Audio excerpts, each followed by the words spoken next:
जय हिंद।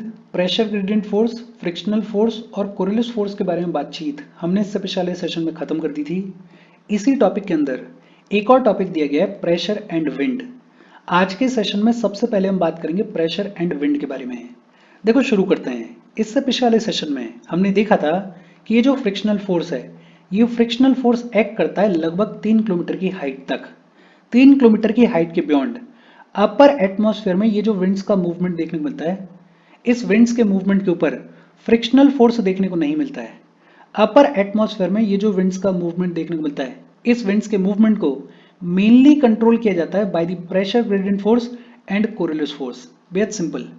लगभग 3 किलोमीटर की हाइट के बियॉन्ड अपर एटमॉस्फेयर में ये जो विंड्स का मूवमेंट देखने को मिलता है, इस विंड्स के मूवमेंट के ऊपर फ्रिक्शनल फोर्स देखने को नहीं मिलता है। ये जो विंड्स का मूवमेंट है, इस विंड्स के मूवमेंट को मेनली कंट्रोल किया जाता है by the pressure gradient force and Coriolis force. दूसरा, इससे पिछले सेशन में हमने ये भी देखा था कि ये जो कोरिलेस फोर्स है, ये कोरिलेस फोर्स परपेंडिकुलर एक्ट करता है to the pressure gradient force. और इसका पूरा मैकेनिज्म क्या है, उस पूरे मैकेनिज्म के बारे में भी हमने इससे पिछले सेशन में बहुत ढंग से पढ़ा था। एक बार फिर से देख लेते हैं ताकि चीजें बेहतर तरीके से समझ में आए। देखो हम क्या कह रहे हैं कि ये जो कोरिलेस फोर्स है, ये कोरिलेस फोर्स परपेंडिकुलर एक्ट करता है to the pressure gradient force. और इसका मतलब क्या है? बेहद सिंपल। मान लेते हैं कि ये दो आइसोबार्स हैं। मान लेते हैं कि ये दो आइसोबार्स हैं। ये जो नीचे वाला आइसोबार है, ये हाई प्रेशर का आइसोबार है, और ये जो ऊपर वाला आइसोबार है, ये लो प्रेशर का आइसोबार है। अब इमेजिन करो कि अगर कोरिलेस फोर्स नहीं होता तो विंड कैसे मूव कर रही होती। विंड बड़ा सिंपली, ये जो हाई प्रेशर है, इस हाई प्रेशर से सीधे सीधे लो प्रेशर की तरफ चली जाती। और ये जो विंड का मूवमेंट हो रहा है हाई प्रेशर से लो प्रेशर तक, इसके पीछे कौन सा फोर्स रिस्पॉन्सिबल है? इसके पीछे प्रेशर ग्रेडियंट फोर्स रिस्पॉन्सिबल है। अच्छा, हमने ये भी पढ़ा था कि ये जो कोरिलेस फोर्स है, इस कोरिलेस फोर्स की वजह से नॉर्दर्न हेमिस्फीयर में विंड राइट डायरेक्शन में डिफ्लेक्ट करती है और सदर्न हेमिस्फीयर में विंड लेफ्ट डायरेक्शन में डिफ्लेक्ट करती है। मान लेते हैं कि ये जो सिचुएशन हम कंसीडर कर रहे हैं, ये सिचुएशन है नॉर्दर्न हेमिस्फीयर की। तो होगा क्या? ये जो कोरिलेस फोर्स है, ये प्रेशर ग्रेडियंट फोर्स के परपेंडिकुलर एक्ट करता है।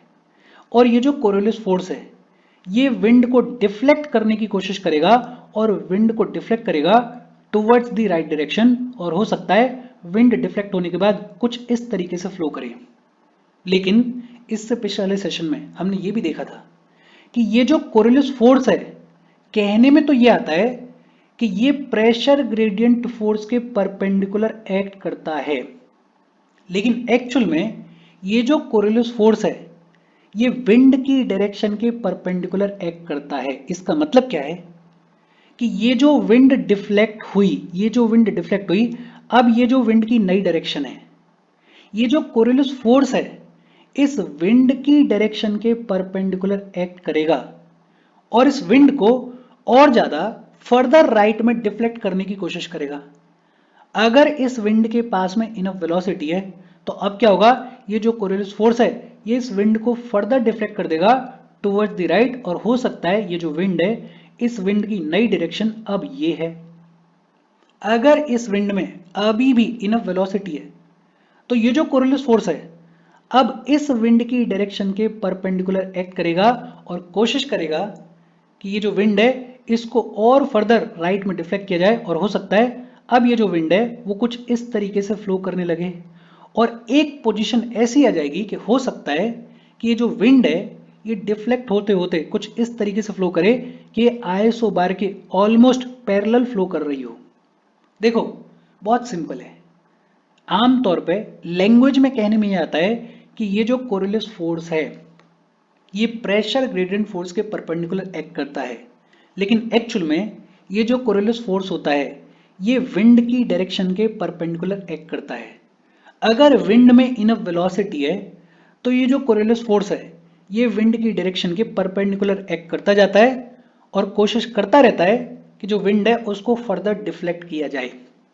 अब अपर एटमॉस्फेयर का अगर सिनेरियो कंसीडर करें तो अपर एटमॉस्फेयर में हम क्या कह रहे हैं कि अपर एटमॉस्फेयर में फ्रिक्शनल फोर्स तो बिल्कुल लग ही नहीं रहा है। फ्रिक्शनल फोर्स जो है वो तो एब्सेंट है, और अगर फ्रिक्शनल फोर्स एब्सेंट है तो विंड की वेलोसिटी ज्यादा होगी या कम होगी? बट ऑब्वियस सी बात है, थोड़ी ज्यादा होगी। तो होगा क्या कि अपर एटमॉस्फेयर में ये जो प्रेशर ग्रेडियंट फोर्स है वो तो ऐसे लग रहा है, प्रेशर ग्रेडियंट फोर्स जो है वो तो ऐसे लग रहा है, और ये जो कोरिलेस फोर्स है ये विंड को डिफ्लेक्ट करता जाएगा। ये जो कोरिलेस फोर्स है ये विंड को डिफ्लेक्ट करता जाएगा, और कोरिलेस फोर्स जो है वो फर्दर परपेंडिकुलर लगता जाएगा। और एक ऐसी सिचुएशन आ जाएगी कि ये जो कोरिलेस फोर्स है ये इस प्रेशर ग्रेडियंट फोर्स के जो कि इनिशियली लगा था उसके ऑलमोस्ट अब अपोजिट लगेगा, उसके ऑलमोस्ट अब अपोजिट लगेगा। और इसकी वजह से होगा क्या कि ये जो विंड है ये विंड ऑलमोस्ट आइसोबार के पैरेलल फ्लो करने की शुरुआत करेगी। और ये जो अपर एटमॉस्फेयर में विंड ऑलमोस्ट आइसोबार के पैरेलल फ्लो करती है उसको क्या बुलाया जाता है? उसको जियोस्ट्रॉफिक विंड बुलाया जाता है। क्या बुलाया जाता है? जियोस्ट्रॉफिक विंड बुलाया जाता है। और यही सब कुछ टेक्स्ट में लिखा हुआ है, फटाफट से देख लेते हैं। देखो, when the isobars are straight and when there is no friction the pressure gradient force is balanced by the Coriolis force. जो प्रेशर ग्रेडियंट फोर्स होता है उसको कोरिलेस फोर्स एकदम बैलेंस कर देता है। कोरिलेस फोर्स जो है वो एकदम अपोजिट डायरेक्शन में लगता है to the pressure gradient force, और इसकी वजह से क्या होता है कि जो रिजल्टेंट विंड होती है वो आईएसओ बार के एकदम पैरेलल फ्लो करती है, ब्लो करती है। जो रिजल्टेंट विंड होती है वो आईएसओ बार के एकदम पैरेलल ब्लो करती है। ये जो विंड है इस विंड को क्या बुलाया जाता है? इस विंड को जियोस्ट्रॉफिक विंड बुलाया जाता है। नॉर्दर्न हेमिस्फीयर में डिफ्लेक्शन राइट साइड में होता है और सदर्न हेमिस्फीयर में डिफ्लेक्शन लेफ्ट साइड में होता है। तो जियोस्ट्रॉफिक विंड क्या होती है, होपफुली आपको समझ में आया होगा। अच्छा, इसी में छोटी छोटी दो तीन बातें और की गई हैं। एक तो ये बोला गया है कि लो प्रेशर के अराउंड जो विंड का सर्कुलेशन देखने को मिलता है, लो प्रेशर के अराउंड, लो प्रेशर के इर्द गिर्द जो विंड का सर्कुलेशन देखने को मिलता है उसको क्या बुलाया जाता है? उसको साइक्लोनिक सर्कुलेशन बुलाया जाता है। क्या बुलाया जाता है? उसको साइक्लोनिक सर्कुलेशन बुलाया जाता है। और हाई प्रेशर के अराउंड जो विंड का सर्कुलेशन देखने को मिलता है, हाई प्रेशर के इर्द गिर्द जो विंड का सर्कुलेशन देखने को मिलता है उसको एंटी साइक्लोनिक सर्कुलेशन बुलाया जाता है। बेहद सिंपल। जब हम साइक्लोन्स के बारे में पढ़ेंगे तो इसके बारे में और थोड़ा बेहतर तरीके से पढ़ेंगे, लेकिन फिलहाल के लिए सिर्फ इतना याद रखो कि लो प्रेशर के अराउंड जो विंड का सर्कुलेशन देखने को मिलता है उसको क्या बुलाया जाता है? उसको साइक्लोनिक सर्कुलेशन बुलाया जाता है। और हाई प्रेशर के अराउंड जो विंड का सर्कुलेशन देखने को मिलता है उसको क्या बुलाया जाता है? उसको एंटी साइक्लोनिक सर्कुलेशन बुलाया जाता है। बेहद सिंपल और इजी सी बातचीत है। अच्छा, इन जनरल अगर पैटर्न की बात करें तो जो लो प्रेशर एरियाज होते हैं वहां पे एयर कन्वर्ज करती है। जैसे मान लेते हैं कि ये लो प्रेशर है तो एयर जो है वो कन्वर्ज करेगी, एयर जो है वो इस लो प्रेशर एरिया की तरफ आएगी और फिर इवेंचुअली ऊपर की तरफ राइज करेगी। इन जनरल अगर बात करें तो लो प्रेशर एरिया में एयर जो है वो कन्वर्ज करती है और फिर अल्टीमेटली राइज करती है। और हाई प्रेशर एरिया में जो एयर है वो ऊपर से सबसाइड करती है और फिर अल्टीमेटली डाइवर्ज करती है। फॉर एग्जाम्पल मान लेते हैं कि ये हाई प्रेशर एरिया है तो होगा क्या कि ऊपर से एयर सबसाइड करेगी और फिर जो एयर है वो डाइवर्ज होगी, वो इधर उधर जाएगी।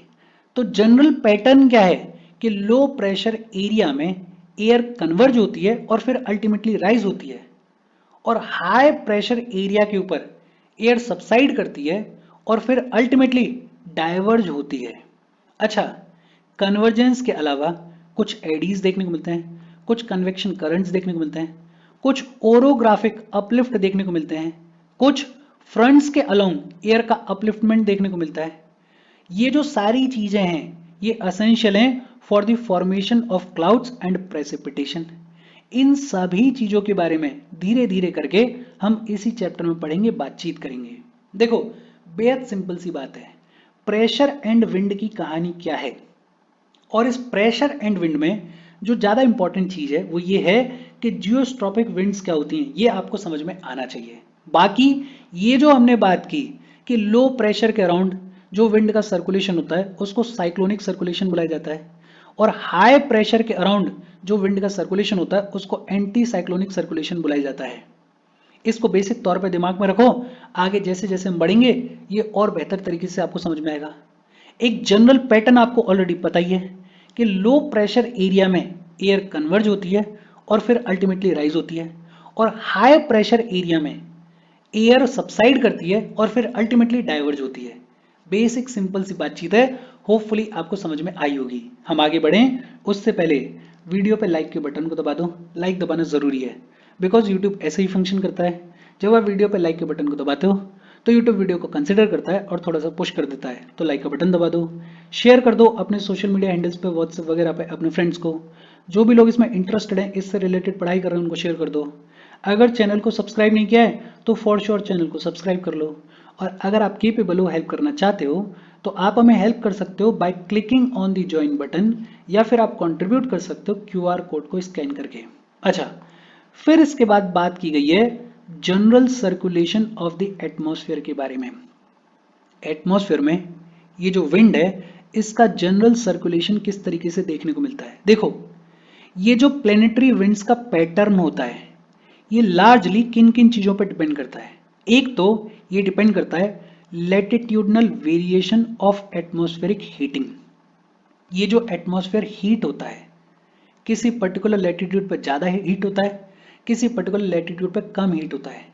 ये जो लैटिट्यूडनल वेरिएशन देखने को मिलता है इसकी वजह से कहीं पे हाई प्रेशर्स बनते हैं तो कहीं पे लो प्रेशर्स बनते हैं, और इन हाई प्रेशर्स और लो प्रेशर्स के बनने की वजह से विंड्स का एक पैटर्न देखने को मिलता है। तो ये जो प्लेनेटरी विंड्स का पैटर्न है एक तो डिपेंड करता है latitudinal variation of atmospheric heating के ऊपर, दूसरा इमर्जेंस ऑफ प्रेशर बेल्ट्स। ये जो एटमॉस्फेरिक हीटिंग है इसकी वजह से प्रेशर बेल्ट्स इमर्ज होती हैं। ये जो प्रेशर बेल्ट्स हैं इनके बारे में अभी आगे चलते हम पढ़ेंगे, लेकिन ये जो प्रेशर बेल्ट्स होती हैं ये प्राइमरीली रिस्पॉन्सिबल होती हैं इन विंड्स के मूवमेंट के लिए।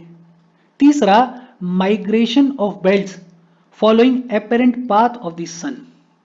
आगे चलते हम पढ़ेंगे कि जब हमारा सन मूव करता है, एक्चुअली में अर्थ मूव करती है, अर्थ रिवॉल्व करती है, लेकिन कहने में यह आता है कि जब हमारा सन मूव करता है तो ये जो प्रेशर बेल्ट्स हैं ये भी उस सन के मूवमेंट के साथ में माइग्रेट करती हैं, मूव करती हैं, और ये भी विंड्स के पैटर्न को इफेक्ट करता है, इंपैक्ट करता है। इसके अलावा distribution of continents and oceans. ये जो हमारे कॉन्टिनेंट्स हैं, ये जो हमारे ओशंस हैं, इनका डिस्ट्रीब्यूशन किस तरीके का है। कहीं लैंड ब्रीज देखने को मिलेगी तो कहीं सी ब्रीज देखने को मिलेगी। ये जो कॉन्टिनेंट्स हैं और ओशंस हैं इनका डिस्ट्रीब्यूशन किस तरीके का है वो भी प्लेनेटरी विंड्स के पैटर्न को इफेक्ट करता है, इंपैक्ट करता है। और इसके अलावा rotation of the earth, rotation of the earth की वजह से कोरियोलिस फोर्स देखने को मिलता है। ये जो कोरियोलिस फोर्स है ये विंड्स को डिफ्लेक्ट करता है। तो ये जो रोटेशन ऑफ द अर्थ है इसका भी बड़ा इंपॉर्टेंट रोल है in the pattern of planetary winds. देखो, इन जनरल अगर बात करें तो ये जो विंड्स हैं इनका पैटर्न कई सारी चीजों पर डिपेंड करता है, जैसे latitudinal variation of atmospheric heating, जैसे इमर्जेंस ऑफ प्रेशर बेल्ट्स, जैसे migration of belts following apparent path of the sun, जैसे distribution of continents and oceans, जैसे rotation of the earth। इन सभी चीजों के बारे में अभी हम इन डिटेल पढ़ेंगे, बातचीत करेंगे। अच्छा, थोड़ी देर पहले हमने बात की थी कि किसी लो प्रेशर के अराउंड जो विंड का सर्कुलेशन देखने को मिलता है उसको क्या बुलाया जाता है, उसको साइक्लोनिक सर्कुलेशन बुलाया जाता है। और किसी हाई प्रेशर के अराउंड जो विंड का सर्कुलेशन देखने को मिलता है उसको क्या बुलाया जाता है, उसको एंटी साइक्लोनिक सर्कुलेशन बुलाया जाता है। इसी को यहां पे समअप किया गया है। देखो, प्रेशर सिस्टम साइक्लोन, साइक्लोन जो है वो देखने को मिलता है लो प्रेशर के इर्द गिर्द। नॉर्दर्न हेमिस्फीयर में ये जो विंड्स हैं इनकी डायरेक्शन क्या होगी इस साइक्लोन में, एंटी क्लॉकवाइज होगी नॉर्दर्न हेमिस्फीयर में और क्लॉकवाइज होगी सदर्न हेमिस्फीयर में। एंटी क्लॉकवाइज मतलब कुछ इस तरीके से होगी नॉर्दर्न हेमिस्फीयर में, और क्लॉकवाइज मतलब कुछ इस तरीके से होगी सदर्न हेमिस्फीयर में। कैसे होगी इसके बारे में हम पढ़ेंगे, बातचीत करेंगे। एंटी साइक्लोन्स कहां पे देखने को मिलते हैं, हाई प्रेशर सिस्टम के इर्द गिर्द। और विंड की डायरेक्शन क्या होगी, नॉर्दर्न हेमिस्फीयर में क्लॉकवाइज होगी और सदर्न हेमिस्फीयर में एंटी क्लॉकवाइज होगी। देखो इसको फिलहाल के लिए आप छोड़ भी सकते हो, साइक्लोन्स के बारे में हम पढ़ेंगे, वहां पे ये सारी चीजें डिटेल में अपने को देखने को मिलेंगी। बेसिक बातचीत ये है कि हमने एक तो ये देखा कि जियोस्ट्रॉफिक विंड्स क्या होती हैं, दूसरा हमने ये देखा कि ये जो विंड्स का पैटर्न देखने को मिलता है ये लार्जली किन चीजों पर डिपेंड करता है।